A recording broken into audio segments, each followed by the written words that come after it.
पता है मैं क्या कह रहा था मेरी बीवी? हम बहुत सी गैर जरूरी चीजों से गुजरे। हम हैरान हुए, बहुत थक चुके, उदास थे। मेरा ख्याल है कि हमें अब साथ में एक लंबी छुट्टी पर जाना चाहिए, हम चारों को, खानदान की तरह, तुम, मैं और हमारे बच्चे। क्या ख्याल है? अल्लाह का वास्ता है, वहां क्या कर रही हो नफीस? क्या तुम ताहिर के पानी से बाहर आने का इंतजार कर रही हो? क्या उसकी आवाज सुनने के लिए बैठी हो वहां? थोड़ा सा अकल का इस्तेमाल करो। सब खत्म हो गया, ये केस बंद हो गया।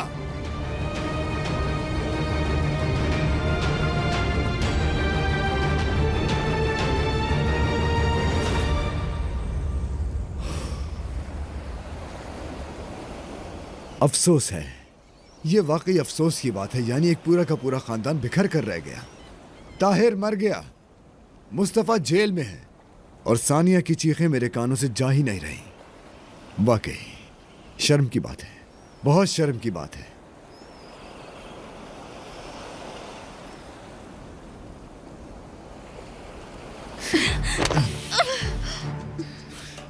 ऐसे जाहिर मत करो जैसे सबका जिम्मेदार मैं हूं नफीस। ये जो कुछ भी हुआ उसकी वजह तुम हो। क्यों इतनी हैरत से मेरी तरफ देख रही हो नफीस? ताहिर ने मेरी आंखों के सामने तुम्हारा हाथ पकड़ा। ठीक है कि मैं तुमसे थोड़ा नाराज था। ठीक है कि हमारे दरमियान लड़ाई भी हुई थी। तुम घर से भाग गई थी, ये भी ठीक है। लेकिन तुम क्यों लोगों के घर जाकर उनको परेशान करती हो नफीस? मुस्तफा, एक आम आदमी जिसके साथ मैंने कारोबार किया, वो भी मेरा दुश्मन हो गया तुम्हारी वजह से। ताहिर, उसका भाई जिसके साथ मैंने कारोबार किया, मेरा दुश्मन बन गया सिर्फ तुम्हारी वजह से। क्या वाकई तुम्हें ये नजर नहीं आता नफीस? अपनी आंखें खोलो। हर बार तुम मुझसे दूर होने के लिए भागकर जहां भी जाती हो, सबके लिए परेशानी लाती हो। सब कुछ वहीं अच्छा लगता है जहां से उसका ताल्लुक है, और तुम्हारा ताल्लुक मुझसे है।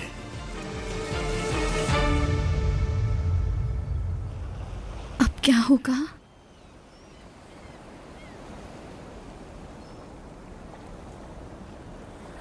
बस ऐसे ही।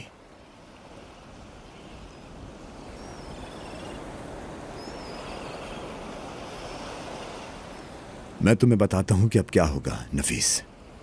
अब सब कुछ बहुत खूबसूरत होगा। हम एक खूबसूरत खानदान बन जाएंगे। हम सब कुछ दोबारा से शुरू करेंगे। हम यहां से चले जाएंगे। क्या तुम्हें ये सब कुछ सही लगता है?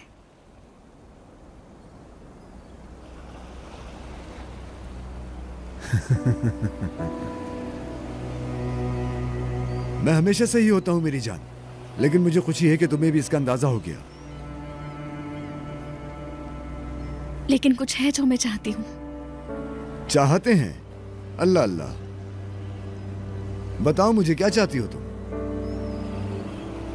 बताती हूं। ताहिर मर गया, अब तुम मुस्तफा भाई को छोड़ दो। मेरी वजह से उनकी फैमिली पर बहुत मुसीबतें आई हैं। बेहतर होगा उन सबकी जान बख्श दो।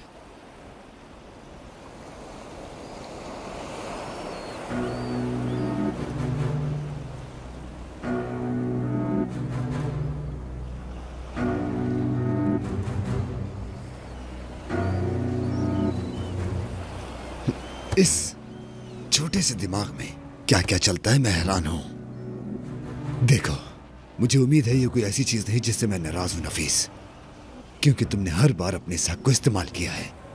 मेरे दिमाग में अब कुछ नहीं चल रहा। मैं थक गई हूं, कहीं नहीं जाऊंगी। जैसा तुम कहोगे वैसा ही करूंगी। मैं हार मानती हूं।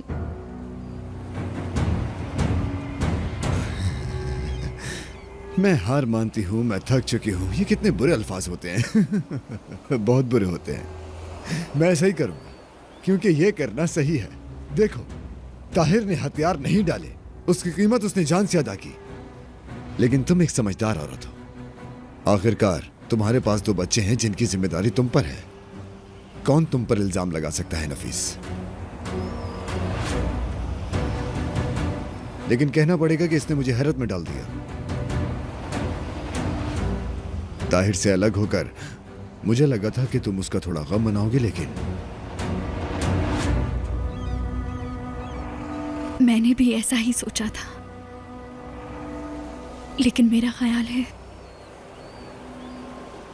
कि अब बहुत हो गया।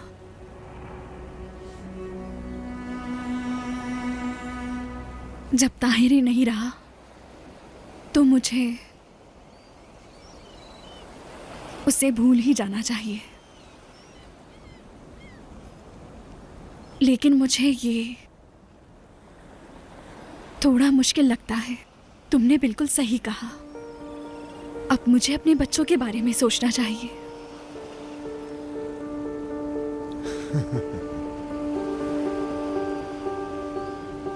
आखिर तुम किस तरह की औरत हो नफीस? यानी तुमने खुद को इन हालात के मुताबिक ढाल लिया है, ये वाकई काबिल तारीफ है। तुम्हारे पास दिल तो नहीं है, लेकिन तुम वाकई बहुत होशियार हो। ऐसा नहीं है।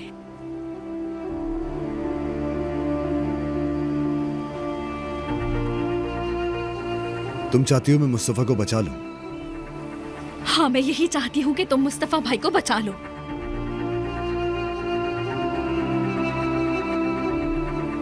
उन लोगों के साथ तुम्हारी इतनी वफादारी है जिन लोगों से तुम 2 दिन पहले मिली हो। इतने सालों से मेरे साथ रहते हुए कभी तुमने इतनी वफादारी कभी नहीं दिखाई मुझे नफीस। उन लोगों ने हर मुश्किल में मेरा साथ दिया है, अब मेरी बारी है। मुझे तुम्हारे वो तंज़ी अल्फाज अभी तक याद है, क्या तुम जानती हो? ठीक है, ये काम आसान है। तो फिर करो।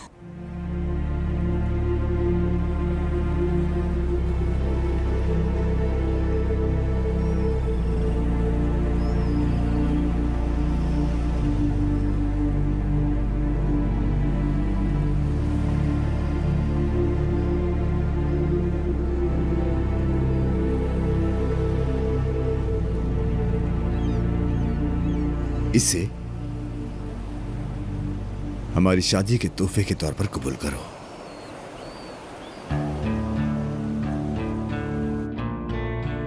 One 155 police emergency. हेलो, मुझे एक इत्तला देनी है। किस बारे में?